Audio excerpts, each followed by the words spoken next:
Welcome everyone to a Tuesday Newsday special here. BigRed is joining me as my special guest. Hi, Red. Hello. How's everyone doing? Par for the course with anything BigRed related. It is a disaster, and we had to switch from Zoom, where we always do this, to Discord. So Tyler's scrambling to do cameras and audio and everything else. So I didn't even get to tell you the format of how this works. Like I tell my guests. Excellent. So for the fun, we'll just it's random. You'll keep up. I'm not worried. There's not a lot of processing power going on right now upstairs, so I You don't know if know, I'll be able to keep up. Same. Just to let you guys know, we will not be doing a Tuesday Newsday next week because I will be taking a vacation. It's a staycation, but I'm just gonna take a week off because I'm very tired, and Red is very tired today. You're heading to Toronto tomorrow, correct? I have the wonderful opportunity to fly to Toronto for 8 hours tomorrow. That is 8 hour flight? yeah, I got one layover on the way Oh, in. okay. So it's normally six. It's an hour and a half to the airport. It's then 7 hours and 57 minutes to Canada's a, Toronto. well, is that with time zone changes or is that jumping ahead because of That's just how that's just long the the plane. flight? That's just the flight. Man, Canada's big. Second largest It's country in big. the world. Really. Is it really? I Yeah, never and really I thought of it that way. and I literally live as if you're counting like how far away I could be from Toronto, I am as far away from Toronto that I could possibly be while still living in a major like area of Canada. I could not get further away from them to flying in there. Cool, cool, awesome. Well, I'm excited to just chat with you today. Don't really have an agenda with you, so we'll talk BattleTech. We'll talk Shadowrun because for those who don't know, Red is also a Shadowrun fan. Um, I'm not as versed with Shadowrun, but I do like my Shadowrun. cool, cool. But let's do the news first.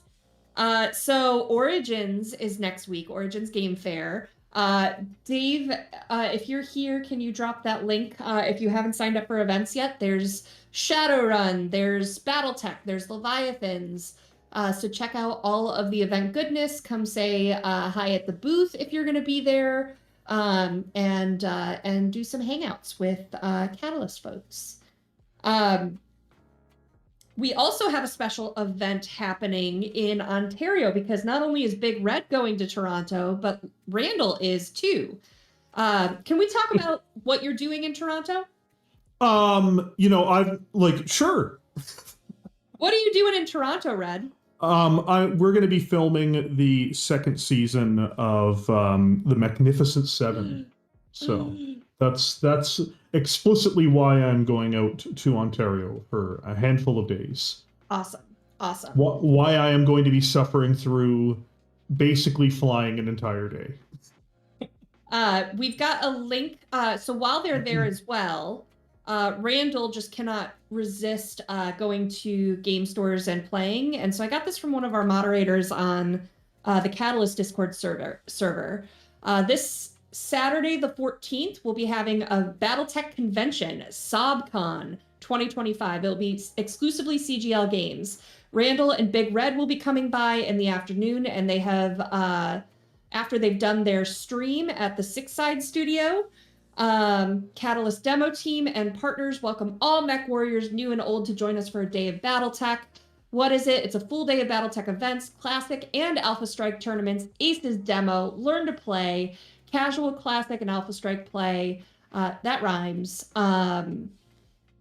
Camo specs online, demo Q&A, and Leviathans learn to play. Special guest, Randall Bills, managing developer at Catalyst Game Labs, and BigRed 40 Tech, whoever that is.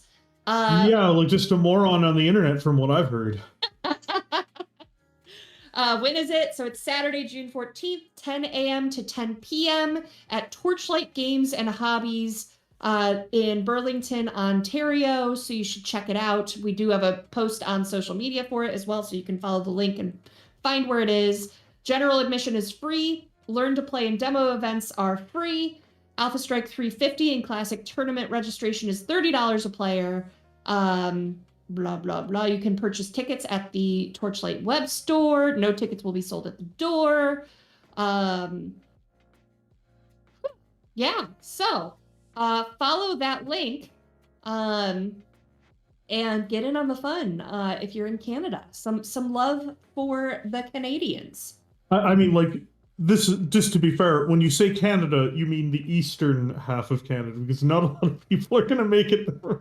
If you live all the way near where BigRed is, come on, take an 8-hour flight and head on over to Toronto. You know what? Saturday. I'm not gonna promise, but maybe I could take a trip down there and say hi. But I don't know. That's kind of last minute, so we'll see. I'll talk about it with my husband. All right. What else do we got? I've got, so that's Origins. That's my note says for our moderator, it's Highlander00 that on Discord that sent it to me. So my note just said Highlander. BattleTech news. Let me pull up our release schedule, which we do have some stuff releasing this week that we've been talking about for a while. Every week I give you guys an update on this. So we've got June 11th, 3rd Star League Strike Team Force Pack, Black Remnant Command Lance. That's already on our store, but goes to retail. Intersphere Assault Lance Force Pack, BattleTech Support Heavy Battle and Sweep Lances Force Pack, Battle Map Legendary Battles Twycross, all available on June 11th here. For next month so far, we are looking at McCarran's Cavalry Assault Lance Force Pack from the B&N exclusive. It has passed its exclusivity date. Battle Map Legendary Battles Thunder Rift Misery, Battle Map Field Tech Alpha Strike. No, that one's delayed. I'm sorry. That one's not going to be coming out in July. That was originally slated for July and hasn't been moved off my sheet yet. 3rd Star League Battle Group Force Pack and the Emplacements Force Pack. So those are all McCarran's, Thunder Rift Misery, Star League, and Emplacements are all scheduled for July. Whew. Nice. Yeah. Also, later this week, we are coming out with the June newsletter. So you should, if you aren't already, you can join our newsletter mailing list by going to catalystgamelabs.com, scrolling to the bottom and entering your email. It'll also prompt you if you go to store.catalystgamelabs.com to join the mailing list. This one's going to be exciting because we are going to be talking about the Shadowrun Anarchy 2.0 Kickstarter. It's run by Black Book. Black Book is the company out of France that is developing the game for us. So this is actually going to be their Kickstarter that we're supporting. The cover is super cool, guys. I can't wait till we start releasing that. I think their press kit is going out later this week, and then we're going to jump on that and do it too. But the cover is really awesome. I've gotten to play it a couple times. Rules Light, Shadowrun, new edition. It's good. I played it with the World of Shadows folks who are also some overlap with your Magnificent Seven. So you've got the Six Sides crew on there. Yeah, they produce World of Shadows, and we did it at PAX Unplugged with that cast in the same world, but we just switched the rule set, and they really liked it. We're talking about switching it to Anarchy 2.0 for season 3 for some promotions. So, yeah, good stuff. So join that mailing list, follow along, and July's is going to have something exciting for BattleTech as well. So, yeah. To be fair, there's always exciting things for BattleTech. There's so much. Like, it's. I feel like it got quiet for a little while because, like, Mercenaries was the big thing. And then, like, Aces was announced, but we weren't really playtesting yet and stuff like that. So it kind of was a little slow. But now it's like full steam for Aces and Gothic, and I've mentioned it before, so we are going to do more of a sneak peek here for July for technical readout 3025 Oh, commemorative that's gonna be very cool. edition. Yeah, It's so also like for those of you who don't know, the original technical readout 3025, the non-revised version, is very different than the one that you would have got in the early 90s. So like the original TRO 3025 with the Marauder cover, they have remade it with all of the current artwork, and they've added some new artwork in for things that were not there was no artwork of, comparatively. It's just awesome. We actually had Ray Arastia join me live the other day where he showed off a couple pictures awesome. of what they were doing. It's just sweet. Awesome. So if you're not following Big Red, you should be, and go follow Big Red and watch that video. So yeah, that is largely our BattleTech news. Shadowrun, I mentioned Anarchy. We do have, let me scroll through. I've got my my YouTube moderators chat where they give me all the links for stuff I should talk about. So I did the Origins registration. We've got Augment issue 2 is out. It is the Shadowrun magazine. So you should check that out. We've got BattleTech Lone Wolf and Fox by Brian Young. That was released recently. Sorry, Dave, I know I'm going a little fast here. Leviathan's Geisterwolf Protocol by Michael T. Ritchie. I'm gonna have to ask him what the T stands for when I talk to him again. Shrapnel. It's actually way easier just to make something up. So I've done that before. You don't even ask him. Just like it's like his middle name is Tiberius. What? It is now. Headcanon. Friday the 13th is this Friday, and releasing then is Shrapnel number 21. So you'll be able to get that. Shadowrun Night Court with the KNI GHT Night Court by Brian C.P. Steele releases next week, Friday, June 20th. So lots of stuff coming up. And then BattleTech, The Highlander Covenant by Michael J. Sierravella. What does the J stand for, Red? I've never actually asked Mike what the J stands for. Oh, crap. On the spot? Yeah, do it. Tiberius. Julian. I like it. Michael Julian Sierravella releases June 27th. So you've got fiction for the next 3 weeks coming out. Yeah, wow. Cool stuff. And then I think also today, if I'm not mistaken, Gummy Bear, if you're listening, send me the link for it. Or Dave, if you, I'm pretty sure I saw it on socials that the Renton mission, Shadowrun mission, is now available on the web store. So you should check that out too. I'm kind of excited because I'm running some Shadowrun. I'm GMing for it for some people on my Patreon. And they decided they wanted to do missions and have a missions legal character. So I get to run through these stories that I used to play at the cons. So I'm nice. So excited. All right, Leviathans. Bit of an update from last week to this week. So I need to put myself in the brain space of that meeting. So Levs is, we had about 60 orders that were missing quotes on that we found errors in the data. It happens with every time we do an export from BackerKit. We break it all the time.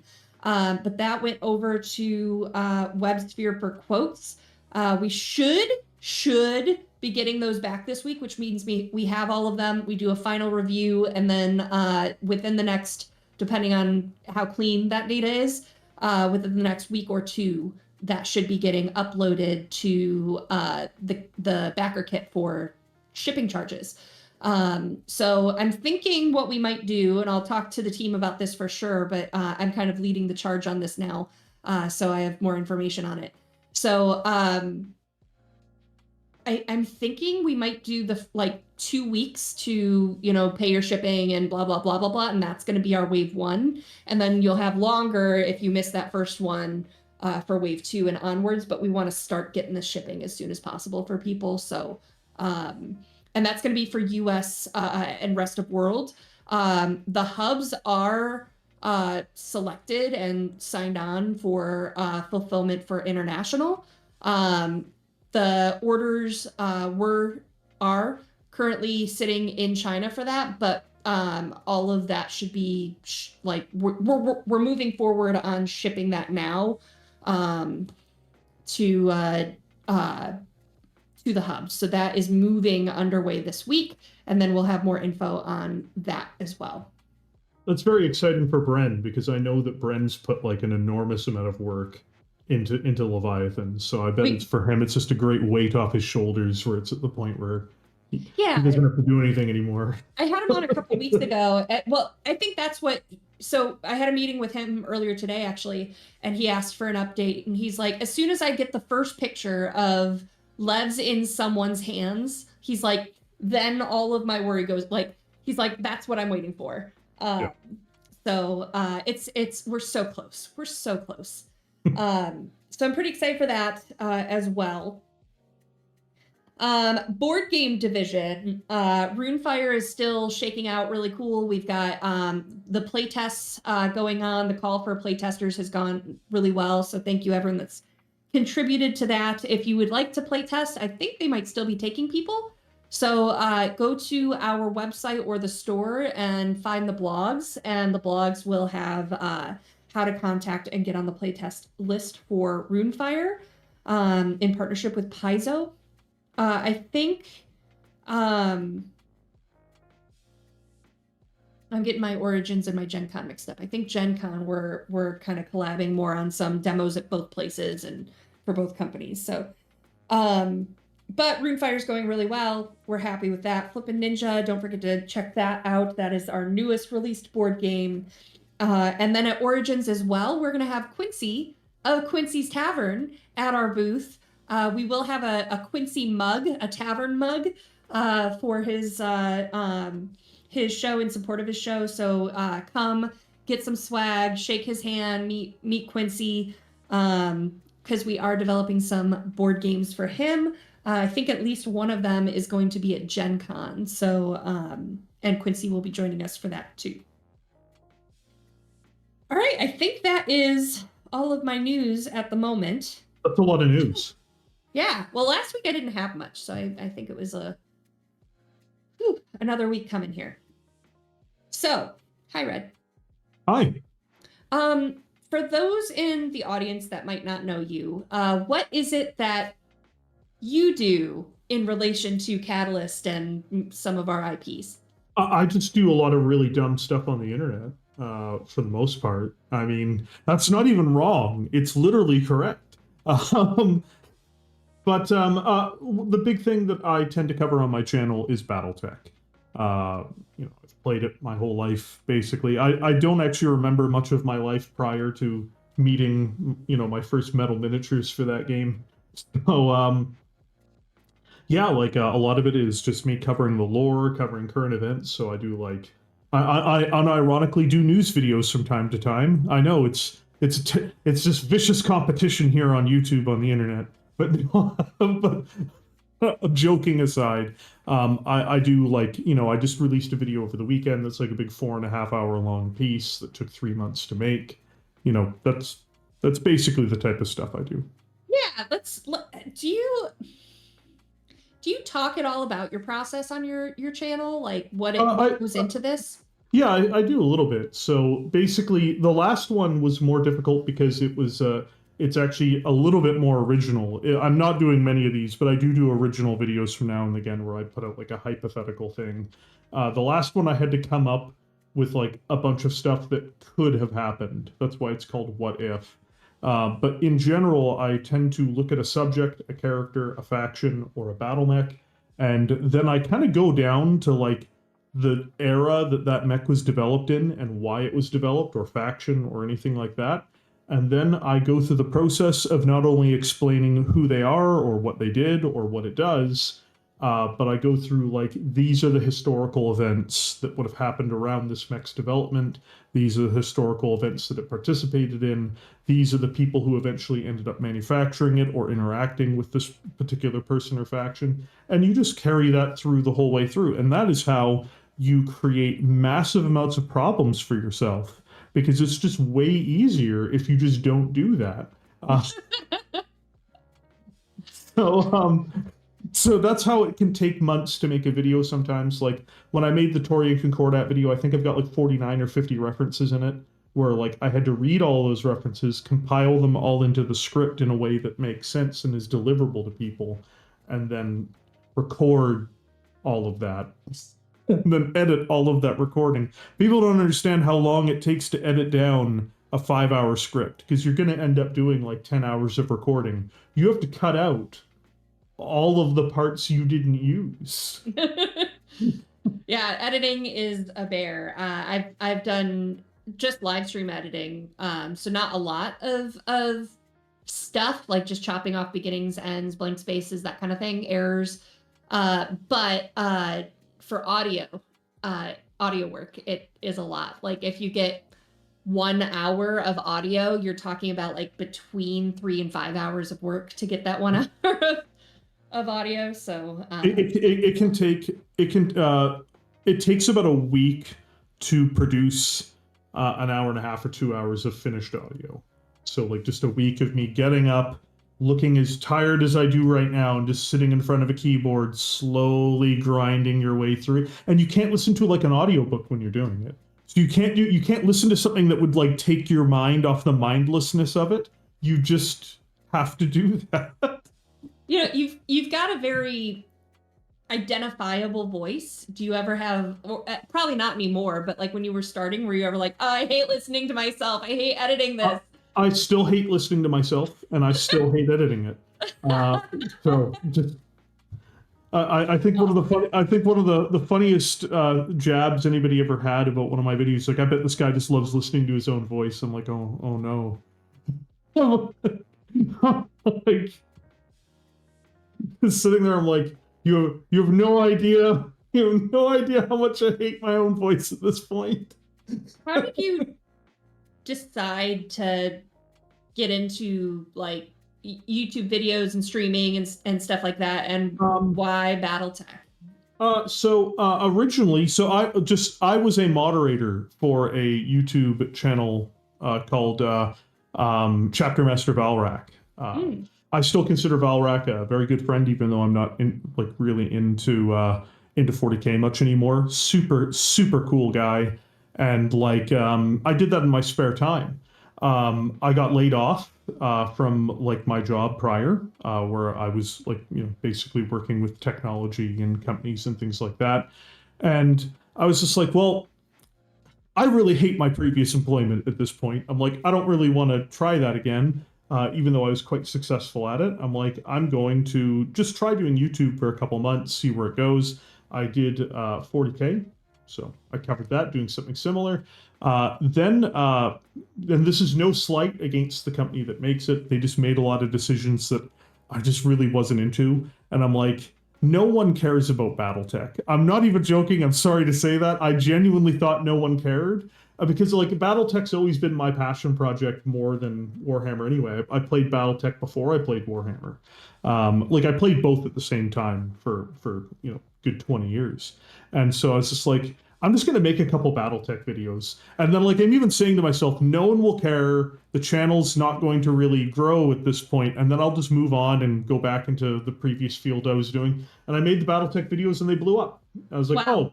And I'm like, literally, as people were watching them and being enthusiastic about it, I was literally sitting there. I'm like, I don't understand. Wow, gatekeeping yourself here from. Well, like, I wasn't as in like, even though I'd followed and I'd played the games and like everything from official releases for tabletop games, everything to the video games, everything to fan-created projects on the internet, to following, like I'd followed the source book releases from Catalyst from like the late 2000s forward. I wasn't really all that ingrained in the community though, so like I didn't follow anything on Facebook. On YouTube, I just followed like Critical Rocket and I followed Tex Talk, but like Tex uploads pretty infrequently, like not a bad way. He's got huge videos, right? Yeah. But like I just sat there and I'm just like, nobody's really into this thing that I'm into. That's all I'm thinking. I'm like, there's not that many people who play MechWarrior compared to these bigger franchises, but whatever. And yeah, just thousands of people ended up enjoying the Wow, stuff I make. that's awesome. So this kind of turned into a full-time gig for you. When did you decide that like this was going to be something worth pursuing, and not going back to the workforce? Well, I mean, I work more than I ever have now, which is disastrous in a lot of ways, but great in others. But when did I decide to just do this full time? Yeah. I literally said to myself, as long as this is able to basically perpetuate itself, I'll just do it. And I did not expect that to actually happen. I gave myself like a really tight timeline. I was just like, cause I had saved, I'd saved up before doing something like this. I wasn't like super foolish. And I actually went in going, this will fail. I'll screw around for this with like 6 months and then I'll just move on. And then like by month 4 or 5, I was like, oh, it didn't fail. Oops. I'm like, what have I done? I'm like, there's the repercussions for this that I'm sure I'm not seeing.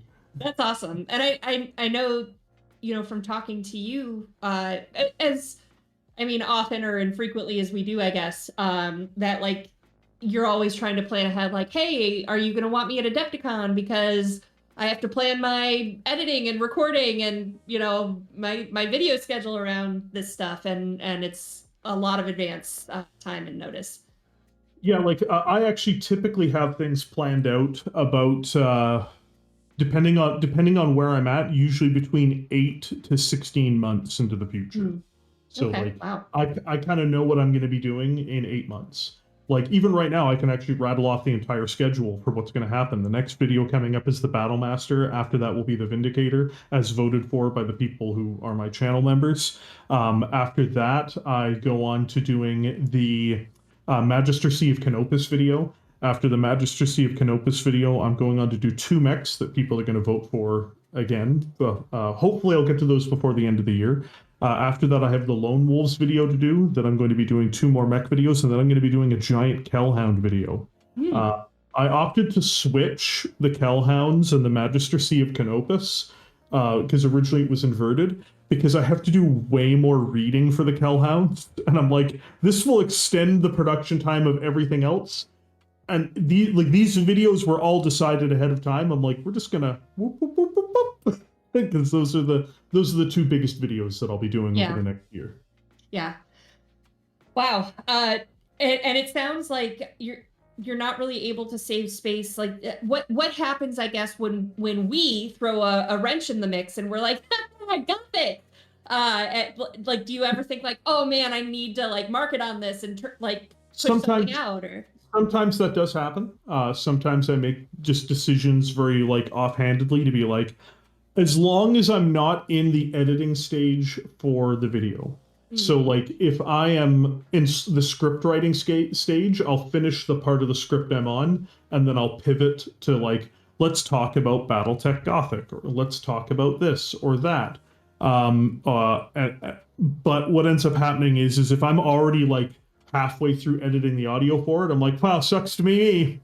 That sucks to suck. Oops. Awesome. So other than Mech 7, are you doing any content around some of that newer stuff, around Gothic, around Aces? I would like to do some stuff around Aces. I haven't figured out the right vehicle for doing that yet. But I would like to do some stuff around that. I would also like to do a video on Gothic. I just don't know what I would do with it.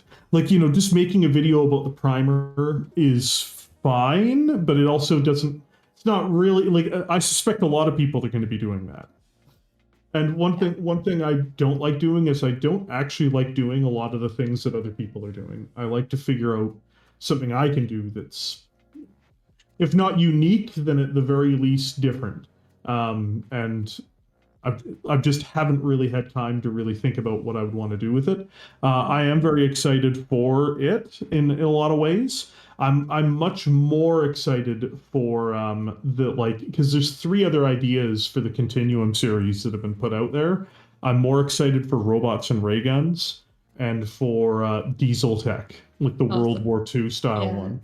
Like, Awesome. just because I would love to see a bunch of ICE engines, which are like internal combustion engines instead of fusion engines, just because it'll be a disaster.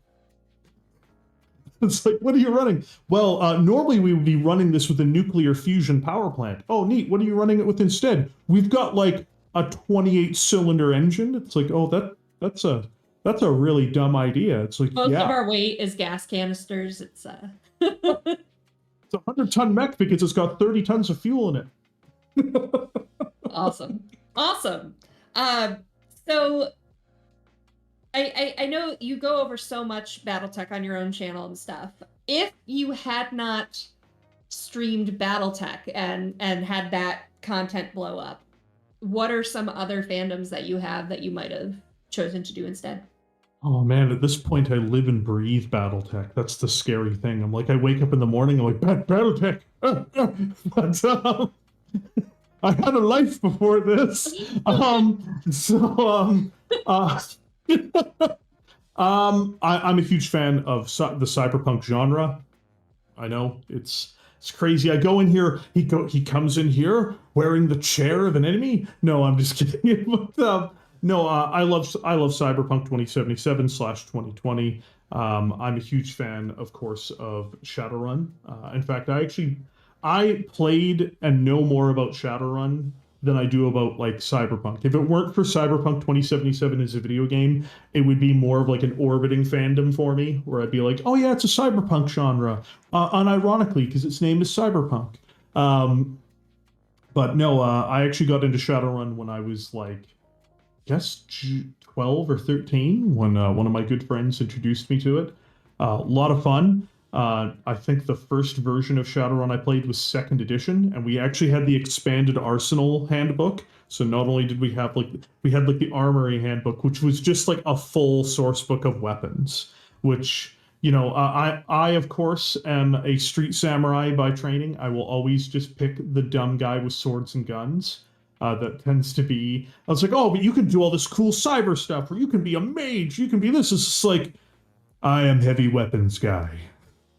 I love the barbarian kind of feel to things when I just don't want to think. I'm playing in a new D&D campaign because I actually, without me traveling a ton this year, I have time.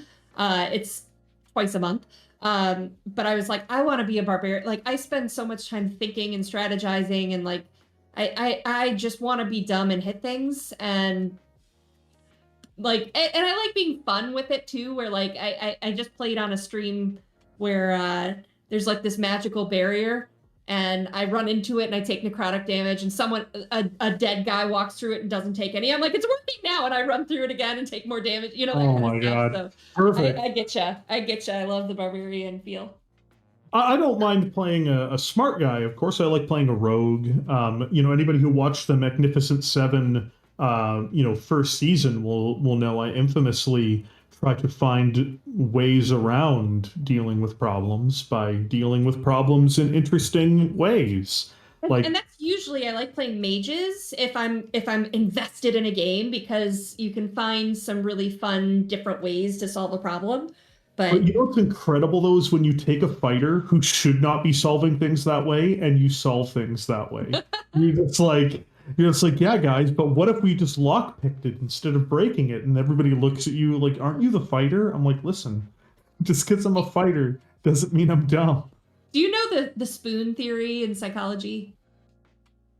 Like you have so many spoons that you can use at a time or whatever, and it's like an energy kind of level and how many things you can handle at once. No, no, I've not heard of it. You should look it up, but instead of spoon theory, I use spell slots. So my real life spell Ah, slots are used up. So I can't place no really processing. smart characters right now. I just can't do it. I told actually my team earlier today, we play the Discord game Putt Party together because like we just need brain downtime. And I was like, guys, I just called the doctor and they were like really heavy French accent. And I was like, that was like a 5th level spell slot. I need a break, guys. But All right, guys, I just got myself off on a tangent there. So cool. So Shadowrun, Cyberpunk, other games that you are I a mean, fan of? I'm a huge fan of Warhammer Fantasy Battle. I still am. If I had more time, I would be playing the new iteration of it, which is oh, what's its name? The Old World. So I love like that old school like rank and file combat, but with fantasy monsters and stuff. That really does a whole lot for me. So it's probably actually the only Games Workshop property I have any interest in at this point. Everything else is kind of Fair enough. um, but so yeah, big fan of Cyberpunk, big fan of Shadowrun, big fan of Warhammer Fantasy Battle. Just trying to think, is there any other genres? I mean, like I'm a huge Star Trek fan, but I don't think that I would have a Star Trek based YouTube channel. I don't think that would work. Had many debates with people. I don't like Star Trek has occasionally come up on live streams and stuff, and I get into debates with the audience about it. But I don't remember all of the episodes, which is hilarious because you can tell there are bigger Trek fans than me out there who are like, I know the name of every episode. I'm like, I don't remember every episode, man. And so like I remember all the episodes, just not their names. Right. So someone was like, "Oh yeah, but what about the Borg from this episode?" I'm like, like the Borg have been in dozens of episodes of Star Trek. We're really gonna have to narrow this down than more than like what is the name. Fair enough. Fair enough. So, talking about your time doing the recording for the MechWarrior 7 series, can you tell us a little bit about your character and the game and maybe a moment that is one of your favorites? So in the first season, I played as a character named Nero Drago, who was deliberately the most terrible lizard man.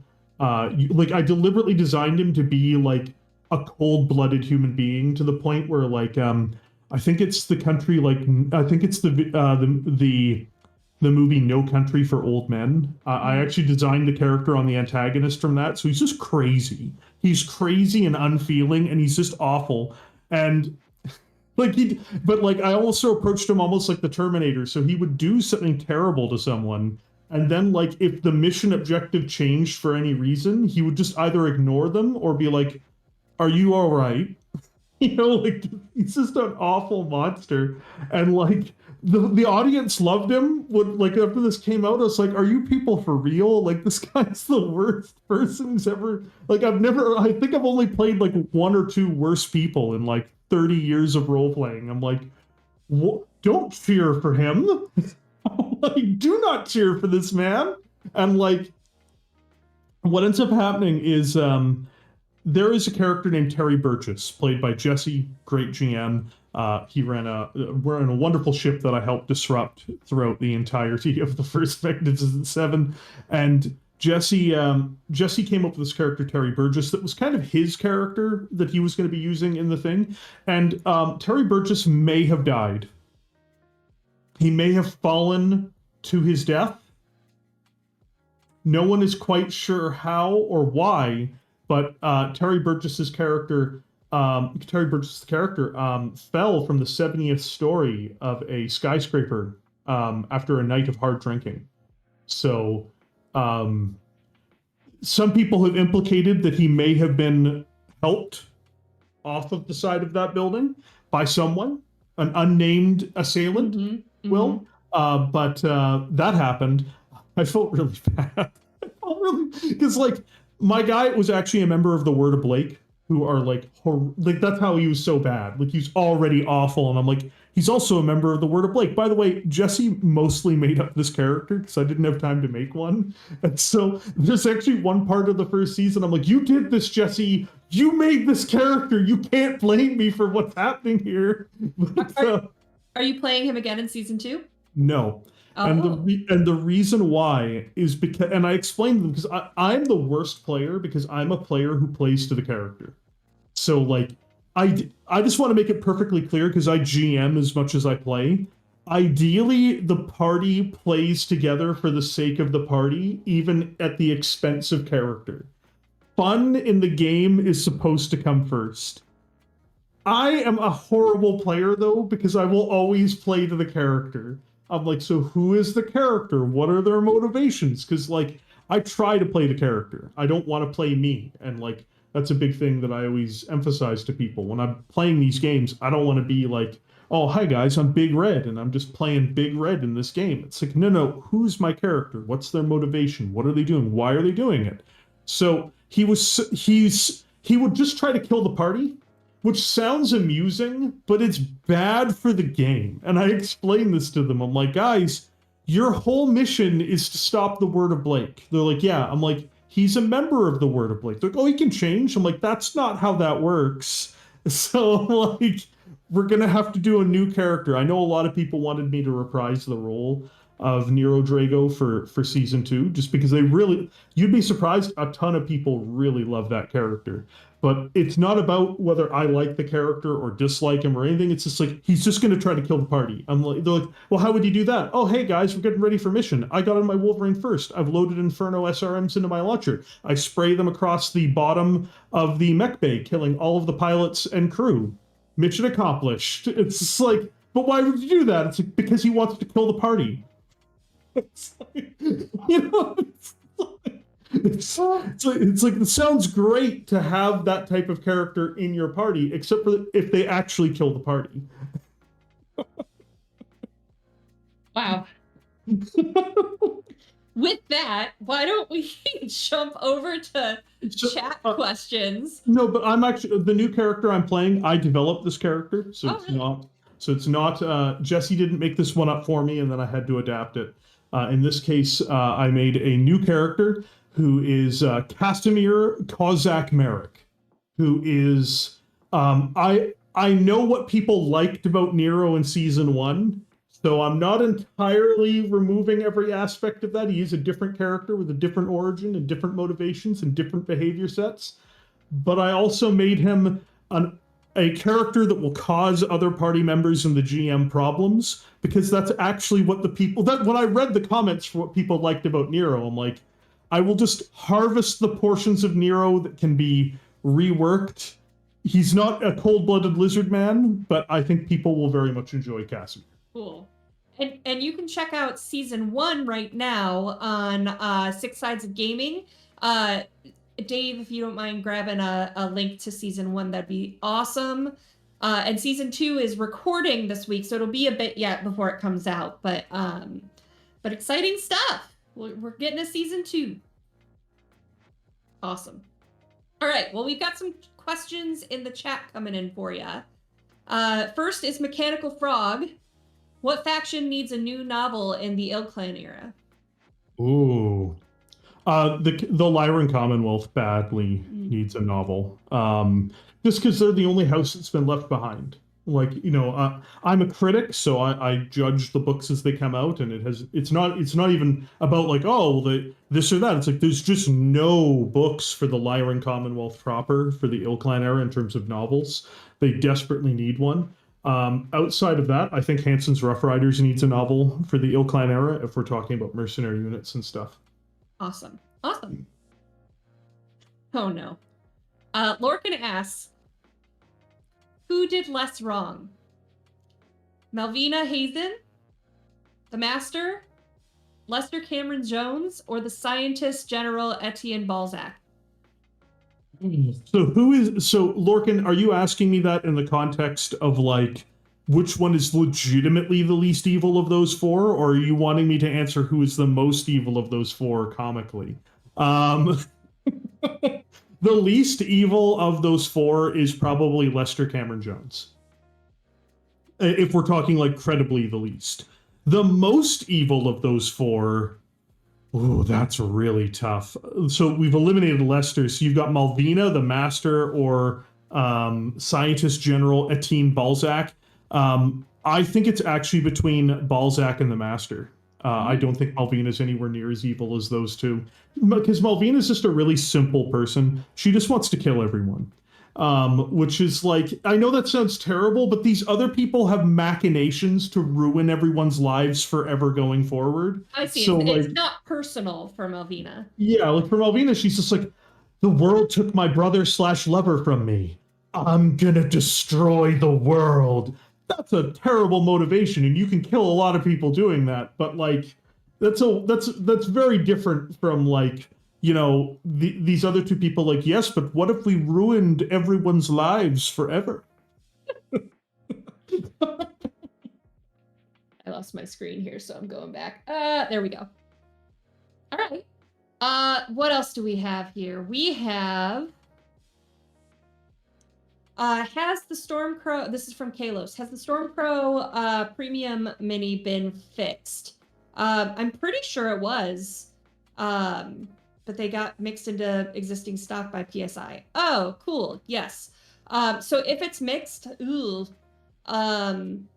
that may have to be a project that I'm actually going to make a note of that. Because it's a project we could assign to get those out of the mix. Stormcrow. I see Craig's commented there. So Red is playing Nero's half brother, Claudius Draco. How dare you? How dare you? David Kim asks, I heard that the upcoming TRO 3025 will include the unit BV. Will this be BV 2.0 or rumored BV 3.0? Do you know? It's BV 2.0. BV 3.0, as far as I know, is not like ready to go. Like those types of things like require tons of balancing. Oh. So like when because we saw the Warhammer's BV and I think it was 12.99, which I believe, or something like that, and so I think that's pretty. I think that is what its current battle value is. So I don't think that I don't think it's BV3 unless some like watch after this interview like Randall will like punch me when I get off the plane. See, like, he's known for his temper, really. Oh yeah, Randall Bill's just a raging volcano of fury. Please, Bob, I'm sorry if I'm getting that wrong. If BigRed could pick a Warhammer Old World faction to play right now, which would he pick? Ooh. Probably Beastmen. I want to tear down civilization and return us all to the good times of just being cloven, fiended monsters in the woods. Awesome. Some Levs questions have come in. Larabix Workshop, will there be a proper Levs Kickstarter update coming with information? Yeah, there should be. I have a meeting with them. We're meeting 3 times a week right now. So as soon as we have word on if we're even talking about like if we don't get that 60 missing back by tomorrow, like we might just do the uploads without them, and then when that 60 comes in, we'll do an extra upload because we want to get this moving. Yes, there should be an update coming very soon.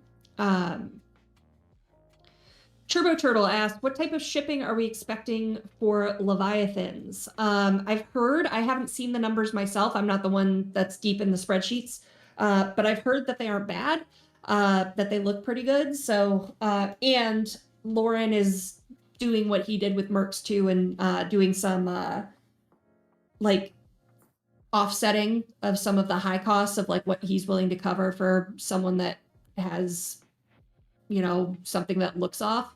But that was all done before I got brought on in terms of the rebalancing. So you are so much nicer at answering questions than I am, because I never answer questions sincerely. That's why. So if I had answered the exact same question, like what type of shipping do they have? It comes in a box, and then that would be the end of the answer. Like so much. I remember at Adepticon 2024 when I when I was at Kerensky Con there. I remember like there's this one moment where everybody there was so nice and like everyone was answering all the questions sincerely. I'm like, I feel really weird right now because I'm, no one's gaslighting anyone in this room. Yeah, you're real good at that. I don't even remember what the issue was, but at one point I had to drive BigRed to Walmart and I was ready to push him out of the moving vehicle. For someone that says he hates the sound of his own voice. Well, look, there's an art to gaslighting. There's an art. God. Please, Bob, will there be some videos or streams of Leviathan's gameplay for its upcoming shipping release? something to celebrate its release to drum up more upcoming interest and hype. We do want to do some stuff as we're gearing up for it to release to retail. We have some ideas, and we'd love to do an entire marketing push. So more will be coming, but nothing I can really talk about yet. Let's see. Please, Rob Bob, I don't understand how shipping works in regards to backer kit. Why would something like Loves be sent out in waves instead of as soon as the individual pays for the shipping? So the reason it's in waves, so like imagine, like I can't remember the exact amount of backers. Let's say there's 2,000 backers. And in the first 2 weeks, if we set that deadline, 1,000 people pay their shipping and credit cards process and stuff like that. But there's still some people that haven't completed their survey or updated their address and locked it in, and all that kind of stuff. We don't want to make those 1,000 wait another 4, 6, 8, however long weeks. Like, we've still got people from mercenaries that haven't completed their pledge or confirmed their addresses. So like, we're not going to make people wait for that. So that's why there's waves. So we'll have a first cutoff, then we'll have a second cutoff. And then I'm not sure for Levs if we're going to need a third cutoff, or we just go into straggler mode. Like, we're about to do wave 4 for mercenaries too. And then anyone that hasn't done hadn't done their stuff by the wave 4 cutoff is like handled as a one-off. Like, as they contact us and are like, I never got this. We go, hey, you never completed your survey. Here you go. And then we handle it as a one-off, but that's fine. Some great questions in the chat. I'm getting to the late ones here. Dave sends them to me and Lorcan too. Let's see. Question, do we have confirmation on if Catalyst is going to the Nova Open? I don't yet. That actually just came up in a meeting earlier today, and do not have the final yet. Final word on that. I am Belch. Is there anywhere we could see what cons Catalyst goes to? We could perhaps post something.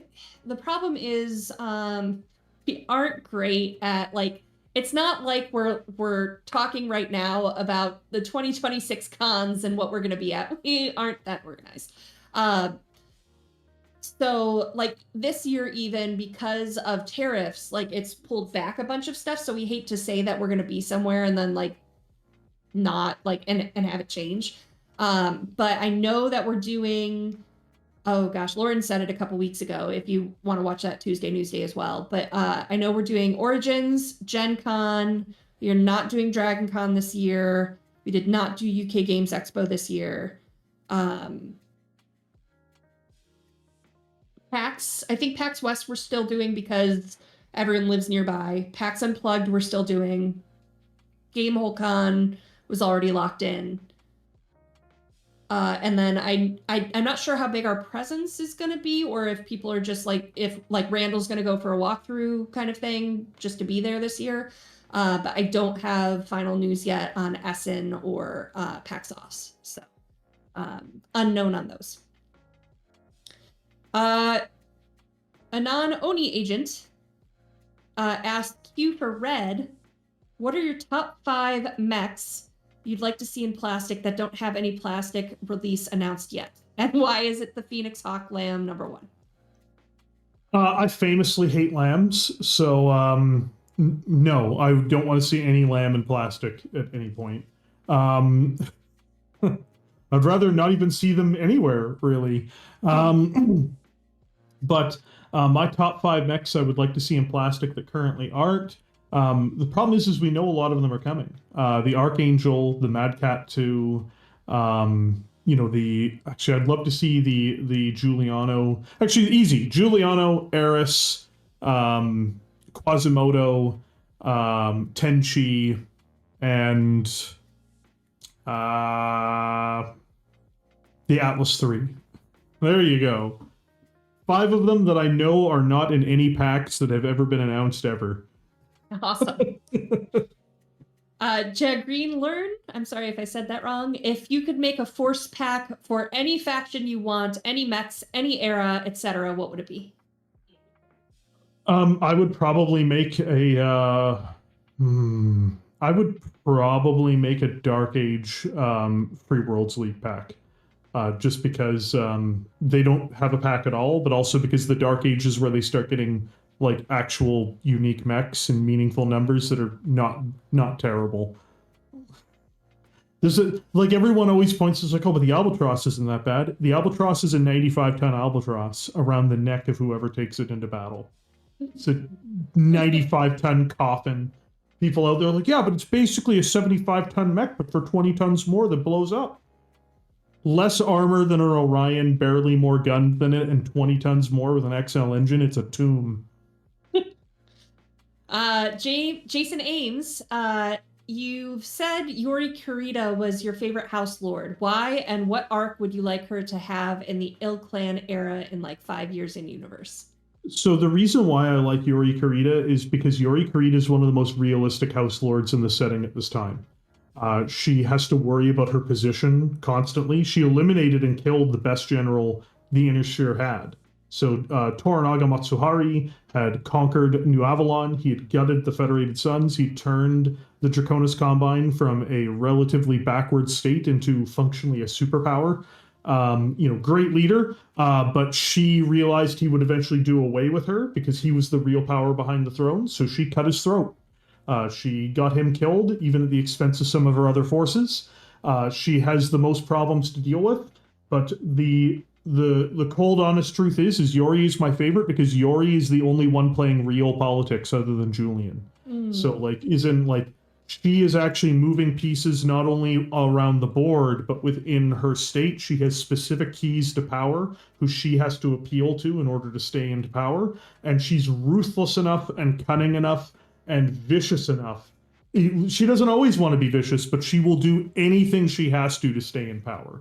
And so that's why I love Yori. I think she's the embodiment of the worst type of leader you could have, but she's the absolute realistic type of leader you would have.